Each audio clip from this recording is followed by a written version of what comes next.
Hello नमस्कार धन्यवाद channel में आपका स्वागत। हम आपको बहुत ही महत्वपूर्ण जानकारी देने वाले हैं अतिथि शिक्षकों की नियुक्ति को लेकर। शिक्षा मंत्री जी ने बोला है कि अतिथि शिक्षकों की निरंतर सेवाएं जारी रहेंगी।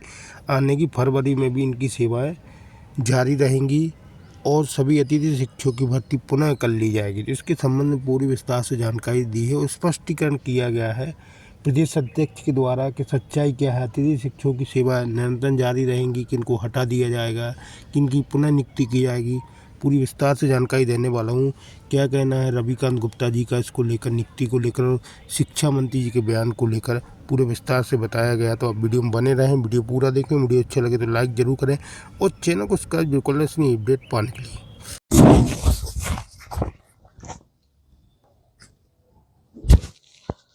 सभी साथियों को नमस्कार। मैं रविकांत गुप्ता आप सबका बहुत बहुत स्वागत करता हूं। जो भी लोग चैनल में नए आते हैं चैनल सब्सक्राइब कर लें, वीडियो को शेयर करते चलें। साथियों, अभी हाल ही में आपने देखा होगा कई सोशल मीडिया प्लेटफॉर्म में कि शिक्षा मंत्री जी ने एक बयान दिया था विधानसभा में कि हम इस वर्ष अप्रैल में ही अतिथि शिक्षकों की व्यवस्था पूरी कर लेंगे। इसके पहले उन्होंने कहा कि हमने जुलाई में 76,000 अतिथि शिक्षकों की व्यवस्था कर ली थी, जो पूरी तरह से झूठ था। जुलाई के फर्स्ट जुलाई से वो बोल रहे हैं कि हमने 76,000 लोगों को स्कूलों में लगा दिया था। 30,000 हम नई भर्ती करने जा रहे हैं और इस वर्ष हम अप्रैल से ही नए अतिथि शिक्षकों को स्कूलों में बुला लेंगे। मैंने इस पे आज तक वीडियो इसलिए बनाया, कई यूट्यूबरों ने इस पे वीडियो डाला था, क्योंकि जितना मैं फैक्ट को बिल्कुल क्लियर नहीं कर लेता मैं उस बात को करता नहीं। मैंने इस संबंध में डीपी अधिकारियों से को अवगत करवाया कि शिक्षा मंत्री जी ने विधानसभा में ये भी बयान दिया था, क्या सच्चाई इसमें है। अप्रैल तक तो मानदेय हमें हर वर्ष मिलता है, 30 अप्रैल तक हमारी सेवा तो हमेशा रहती है। क्या इस बार हमारी सेवा मई जून में भी निरंतर चालू रहेगी? जिस पर डीपीआई के अधिकारियों का, माननीय आयुक्त मैडम कामना मैडम से मैंने बात की इस संबंध में। उन्होंने यही कहा कि आप लोगों का जो सेवा नियम है वो 10 महीने का है, जुलाई से अप्रैल।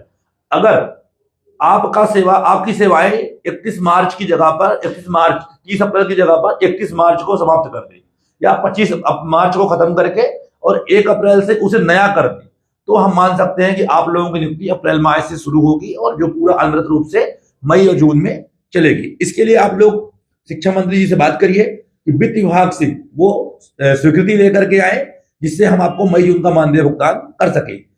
सरकार चाहे तो कोई बड़ी बात नहीं है, लेकिन शिक्षा मंत्री जी फिर से एक बार विधानसभा में झूठ बोल रहे हैं कि हम अप्रैल में ही इनको इस बार स्कूलों में बुला लेंगे, जबकि सच्चाई ये है कि हम लोग हमेशा 30 अप्रैल तक स्कूलों में कार्य करते हुए आए हैं। पहले आप लोग इस वीडियो को देखिए। तो शिक्षा मंत्री जी ने अभी के हाल ही की 17 दिसंबर में जो 1 दिवसीय विधानसभा कार्यक्रम हुआ था, उसमें उन्होंने शिक्षा विभाग को बयां करते हुए हमारी बात कही थी। और हमारे शिक्षकों की उपलब्धता का भी जो मैं आपके माध्यम से बताना चाहता हूं कि हमारे 30,281 शिक्षक पदों पर भर्ती की प्रक्रिया हमने चालू करी है। आगामी समय में लगभग 30,000 नए शिक्षक भर्ती के माध्यम से प्रदेश में हम देने वाले हैं। 75,000 के आसपास अतिथि शिक्षकों की नियुक्ति हमने की है। अतिथि शिक्षक पहले काफी देर से लगाए जाते थे। हमने पिछले वर्ष व्यवस्था की है कि जुलाई फर्स्ट वीक में अतिथि शिक्षक स्कूल को ज्वाइन करें। इस साल हम एक कदम और आगे जा रहे हैं। अप्रैल के महीने में जब हमारा सेशन चालू होता है स्कूल का, उस समय अतिथि शिक्षकों को हम ज्वाइन करेंगे। और एक व्यवस्था माननीय सभापति महोदय हमने और की है कि पहले अगर शिक्षक छुट्टी पे जाता था क्लास खाली रहती थी। अब एक दिन को भी अगर शिक्षक छुट्टी पे जाएगा, प्रधान पाठक के पास ये अधिकार होंगे कि वो एक दिन के लिए अतिथि की नियुक्ति करे। बच्चे का समय खराब नहीं हो, समय का सदुपयोग हो, इस बात के लिए हम लोगों ने निर्देश जारी किए। माननीय सभापति महोदय, 20,000 से अधिक अतिशय शिक्षकों को हम लोगों ने युक्तकरण उनका किया है। और फेस एनेबल्ड हमारा आधार आधारित शिक्षक उपस्थिति प्रणाली हम लोगों ने की। हम लोगों ने कैसा एकदम डेवलप किया है जिससे शिक्षक अपनी अटेंडेंस तो डालता ही है, साथ ही उसकी किसी भी तरह की विसंगति, समस्याएं, छुट्टी आदि का कोई उसकी है तो उस ऐप के ऊपर जाकर वो उसका भी निराकरण करने के लिए आग्रह कर सकता है। माननीय सभापति महोदय, लोग शिक्षकों का सम्मान करने का भी हम लोगों ने नीति बनाई। पहले 14 शिक्षक कहते थे मैं सर्वश्रेष्ठ हूं, उनको लाकर यहाँ उनको इनाम दिया जाता था। हम लोग प्रयास कर रहे हैं कि जो एक हमारा ऑर्गेनाइजेशन जो है वो तय करेगा कि कौन शिक्षक सर्वश्रेष्ठ है। यहाँ पे शिक्षा मंत्री जी द्वारा कहा जा रहा है कि हम ने प्रावधान किया है कि अगर शिक्षक एक दिन के लिए भी कहीं जाता है तो हम अतिथि शिक्षक की नियुक्ति करेंगे। उन्हें ये नहीं पता है कि इसके पहले भी शॉर्ट टर्म नियुक्तियां होती थीं, लेकिन कभी भी कोई भी इतना मजबूर नहीं है कि केवल एक दिन के लिए स्कूलों में पढ़ाने जाएगा या कोई प्रचार किसी अतिथि शिक्षक को एक दिन के लिए स्कूल में रखेगा। इस तरह की बातें विधानसभा में करना और इतने बड़े पद में होते हुए शायद न्याय संगत नहीं है। वहीं बात कर रहे हैं कि हमने ई-लर्निंग जैसे प्लेटफॉर्म जारी किए हैं, जो ये नहीं बताया उन्होंने कि हमने उस प्लेटफॉर्म को केवल अपने प्रदेश के जो अतिथि शिक्षक हैं, जो सबसे कमज़ोर वर्ग है, उनके ऊपर ज़बरदस्ती थोप दिया है। वहीं सम्मान की बात कर रहे हैं तो सम्मान हम केवल नियमित शिक्षकों का ही कर रहे हैं, जबकि हमारे स्कूल के जो अतिथि शिक्षक हैं सबसे ज़्यादा काम वही कर रहे हैं और उनके द्वारा ही हमारी स्कूलें संचालित हो रही हैं। अभी SIR में अपने काम में लगा दिया, SIR में रिजल्ट प्रभावित होगा, लेकिन उसको भी हमने संभाल के रखा हुआ है। आप शायद या तो मध्य प्रदेश की बात कर रहे हैं या किसी अन्य राज्य की, मुझे नहीं पता, लेकिन जो भी बातें यहाँ पे कही जा रही हैं लगभग झूठी बातें कही जा रही हैं।